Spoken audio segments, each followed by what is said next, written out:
questions about Alex Pereira going into UFC 313 this weekend. First of which is, has the fame gotten to his head?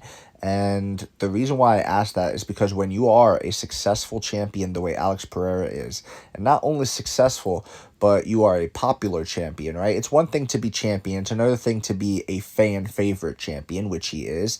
And when you reach that level in life, you begin to open up doors that weren't there before. Now he has access to different types of parties, different types of women, it's just a whole nother life now.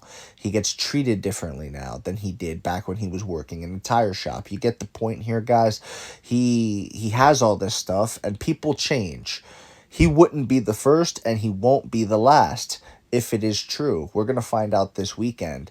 I know Joe Rogan talked about him not partying, right? Because there's levels to partying. I'm not saying he was Conor McGregor level partying. I'm saying, he was out. Joe Rogan's saying that he was out from the fight 8 weeks out, and even Daniel Cormier said yeah, why he not training yet? It concerns me a little bit that he's not in the gym training yet. He's over here doing whatever it was he was doing. So that's one of the questions that I have going into this fight. I hope that's not the case. The next question is what I hope. The next question is what happens if he wins. If he wins, which is what I hope happens, I think he should fight either Tom Aspinall or John Jones. In my opinion, it should be John Jones, just to get you Tom Aspinall haters mad and just to really stick it to Tom Aspinall, because you know what? He handled the situation terribly with John Jones. He should have approached it with respect, but he didn't. He tried to be, the taunty, young, cocky, brash, Ricky Hatton to Floyd Mayweather-esque, you know what I mean? Just the attitude and everything. And it's all right, bud, you're not gonna, John Jones isn't taking that, bro. John Jones isn't taking that, and he doesn't have to fight you. He'll just retire into the sunset, but he will fight Alex, and he said that he would. He said that he would fight Alex on the same contract for the same amount of money. But he said, against Tom, he's going to want to get paid. If you want me to fight the next big up-and-coming scary monster, the heavyweight guy, oh my God, bigger than me, all this stuff, I'll do it, but you got to pay me for it. And, he's within his rights to do so as well. But with Alex has been very respectful towards John. That's a fight that could happen, and it's a bigger fight.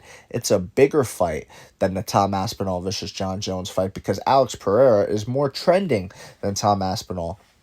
By every metric, if you look at the followings on social media, if you look at the engagements on social media, by every verifiable metric, verifiable is not the word I wanted to use there. Leave in the comments the actual word I wanted to use. Maybe one of you will post it.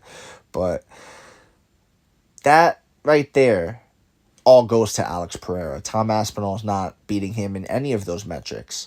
So you couple that with John Jones, who any fight with John Jones is a big fight because he's the GOAT and he's coming back, and it's John Jones, and it's almost like John Jones Day, that's the level John Jones has reached, where he can kind of just grace you with his presence against anybody. And when that music hits, the champ is here, boom, boom, boom, boom, boom, boom, the champ is here. When that hits, and God give me style, God give me grace, you know what I mean? When that hits, it's different, and people know that they're witnessing greatness. So I would like to see that. I would like to see Alex Pereira, John Jones, Alex Pereira going for 3 belts, John Jones looking to defend against the guy going for 3 belts, and it would just be beautiful. Now, if he loses to Ankalaev, I think it's kind of rough. I think it's rough because it depends also how he loses. Maybe he loses a close decision, and maybe they fight again, and maybe that becomes a nice trilogy maybe. But let's say he gets smoked by Ankalaev. Right? If he gets dropped and knocked out the way he did against Israel Adesanya, but by Ankalaev, that could be really bad, because at that point you're 38, he would have to take some time off from the knockout. It would be rough. But I don't know. I think if he does lose, I don't know, man, because part of me could see him getting caught. Part of me feels, right, when I really close my eyes and think about this fight, part of me feels like Alex could be setting up for that humbling moment where he kind of slips on a banana peel. It happens in this sport. You see it all the time. That could be awaiting, but I don't know. Regardless, I'm looking forward to the fight this weekend, and I can't wait to talk about it afterwards. So follow for more. Leave a like if you enjoyed the time spent, and of course, leave a comment below whether you agree or disagree. It doesn't matter. Just join the discussion, and you're all appreciated. Thank you.